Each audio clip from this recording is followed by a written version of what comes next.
YCP నేతలపై Nandyal MP Byreddy Sabari తీవ్ర స్థాయిలో విరుచుకుపడ్డారు. వైసీపీ నాయకులు చిల్లర ఇష్యూలను పట్టుకొని అల్లరి మూకలతో అలజడులు సృష్టిస్తున్నారని మండిపడ్డారు. కర్నూలులో నిన్న జరిగిన వైసీపీ ఆందోళనలో సగం మందికి పైగా గంజాయి బ్యాచ్, క్రిమినల్ బ్యాక్గ్రౌండ్ కలిగిన వారే పాల్గొన్నారని ఆరోపించారు. ఎస్వి మోహన్ రెడ్డి స్క్రాప్ మనుషులతో మాట్లాడిస్తున్నారని మండిపడ్డారు. అమ్మాయిలు బ్లాక్మెయిల్ చేసిన వ్యక్తిపై పోలీసులు చట్టపరంగా చర్యలు తీసుకుంటే వైసీపీ నాయకులు ఇలాంటి వారి కోసం ఆందోళన చేయటం సిగ్గుచేటని విమర్శించారు. ఆర్యవైశ్య సామాజిక వర్గానికి చెందిన మంత్రిపై ఏవేవో మాట్లాడుతున్నారని ఆగ్రహం వ్యక్తం చేశారు. తండ్రి పేరు చెప్పుకొని రాజకీయాల్లోకి వచ్చారని బైరెడ్డి సిద్ధార్థ రెడ్డి అంటున్నారని, జగన్ తండ్రి పేరు చెప్పి రాజకీయాల్లోకి రాలేదా అని ప్రశ్నించారు. 2 సంవత్సరాలు పూర్తి కాకముందే మన తెలుగుదేశం పార్టీ ఎంత బాగా పనిచేస్తుంది, ప్రతి ఒక్క జోన్, ఉత్తరాంధ్ర అయితేనేమి, కోస్తా అయితేనేమి, రాయలసీమ అయితేనేమి, అన్ని జోన్స్ ఈక్వల్గా అభివృద్ధి చెందేలాగా ఈరోజు ప్రయత్నం చేస్తున్నాం. ముఖ్యంగా మన గౌరవ ముఖ్యమంత్రి గారు నారా చంద్రబాబు నాయుడు గారు అయితేనేమి, లోకేష్ అన్న, ఇద్దరు కూడా 24 గంటలు మన రాష్ట్రం అభివృద్ధి చెందాలి, వెనక్కి 50 సంవత్సరాలు 5 సంవత్సరాల్లో వెనక్కి వెళ్ళిన రాష్ట్రాన్ని ముందుకు తీసుకెళ్ళాలి అనే ఉద్దేశంతో ఈరోజు వన్ ఆఫ్ ది టాప్ స్టేట్గా వితిన్ 23 మంత్స్లో 2 సంవత్సరాలలో ఒక టాప్ 1 స్టేట్గా తీర్చిదిద్దారు అంటే వారి వెనకాల ఎంత కృషి, ఎంత కష్టం ఉందో మనం అందరం కూడా ఆలోచన చేయాలి. ఈరోజు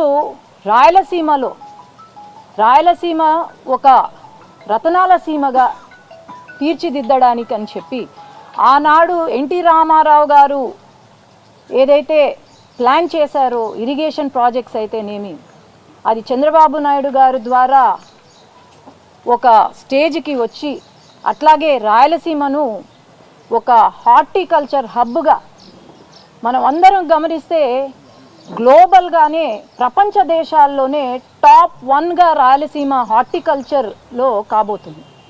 ఇప్పటికే దాదాపు 300 మండలాలలో ఈ హార్టికల్చర్ ఏదైతే ఉందో 30,000 కోట్ల నుండి 40,000 కోట్లతో పెట్టుబడులు పెడుతూ, అట్లాగే 8 లక్షల హెక్టార్ల నుండి 14 లక్షల హెక్టార్లకు విస్తీర్ణ చేసుకుంటూ ఒక హార్టికల్చర్కి సంబంధించిన స్టోరేజ్లు అయితేనేమి, అట్లాగే అక్కడ కావాల్సిన ఇంపోర్ట్స్ ఏవైతే ఉన్నాయో ఎలా చేసుకోవాలి ఏంటి అని పక్క నుండి ఒక హార్టికల్చర్ హబ్గా మారుస్తున్నారు రాయలసీమను. అట్లాగే గ్రీన్ ఎనర్జీ హబ్గా మారుస్తున్నారు.